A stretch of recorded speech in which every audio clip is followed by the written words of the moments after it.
My name is Kieta, Memorabilia Expert, and I'm going to be chatting a little bit about Western costume tagging, specifically in the period during the 1960s. So there was so many variations of tagging during that time. There was never anything really set by Western costume. Of course, there was a standard where they would stitch the labels in the costume. It was never very consistent. You definitely had inconsistencies because there was always one-ups, or something was happening, or some costumer obviously needed something very quickly, and it was almost impossible to stitch a label on.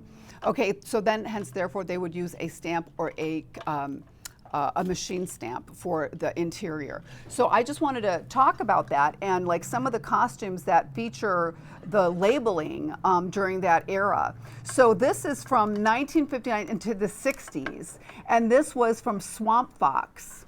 So I just want to show you, so this is the stitched label from Western costume, and then you would see that there would be some printed or computer generated information as well as handwritten information, which is very important. However, then here's another stamp during the same time, and I don't know if you can see that, but that is a stamp from Western costume.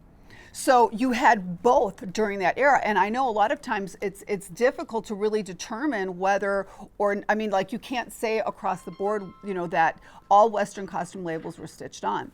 Further, we're going to take you into, so this is Mary Poppins, and this is Western so this is Mary Poppins, a spoonful of sugar. Now this is a different type of label for Western costume. And this was a name with a number and then her name written in the label. Again, once again, a totally different label. I can take you further now into, now this is just various Western style costumes. And we have all, and this is from different eras from the 50s and 60s. And then we have stamped on suit 3-piece, we have the size, we have a sewn on label, and then of course we have WC Company, Western Costume Company, which is a total different stamping. So, you know, once again, the labeling, just like game used jerseys, and that's another important thing to note. When you talk to a lot of the equipment managers, they'll tell you that they weren't thinking like, oh, this is 1970 and I need to go find the 1970 label that's going to match the era. No, they're not doing that. They're like getting whatever tag they have and then they're sewing it on to the jersey that they're going to be using. So there is, my point is there is inconsistencies. It's not completely perfect in terms of, you know, getting, you know, like you can't plug this into a computer program and say, oh yeah, this is just, you know, is going to equal this at all times. You know, there's many variations, and that's why provenance, when you're looking at an item, that you have to take that into consideration, you know, the authenticity of the piece, you know, and you know, the feel of it. I'm going to go into, here's a couple of more that I wanted to go over. 1958, this is Andy Griffith. This is another stamping that we have property of Western costume.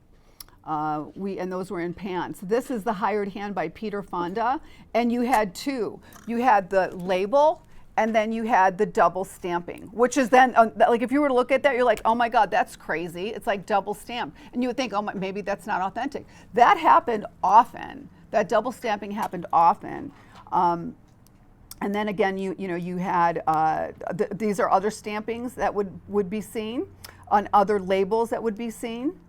And then, of course, you had the stamping. Here you have a red stamp over with a blue stamp and then a handwritten actor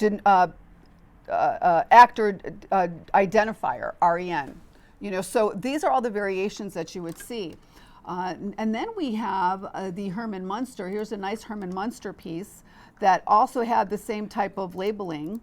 So what would happen, and this was very important, and this is very well known, on the set of the Munsters, Fred Gwynne would always have many issues with his costumes because he would overheat and he'd be sweating profusely. So as a result, he would have to change out of costumes. They would have to get duplicate costumes. They would stick hoses up the back of them with AC to try to cool him down. And as a result, a lot of these costumes would rip or tear. And so they would need to either get something very quickly or have alternates on set. So they would have various stampings, not necessarily consistent to ones that you may generally see with the written or the sewn in label for the Munsters, especially for Fred Gwynne. And then here's just a close up of the Gwynne. So these were all types of variations of the Fred Gwynne stamping. So as you see, okay, you actually have the red stamping from Western Costume on a lot, and you'll see that a lot of Fred Gwynne's costumes did have the label, but they also had the stamping, and the reason was because they needed to get quickly different suits on set. So very interesting history, and I'm really excited to chat with Western Costume a little bit about the history of their labels, what they would do. And I know they're doing a great job archiving right now, and that's a real big deal. They actually recently just had a fire, which was kind of sad. Yeah, I know, terrible.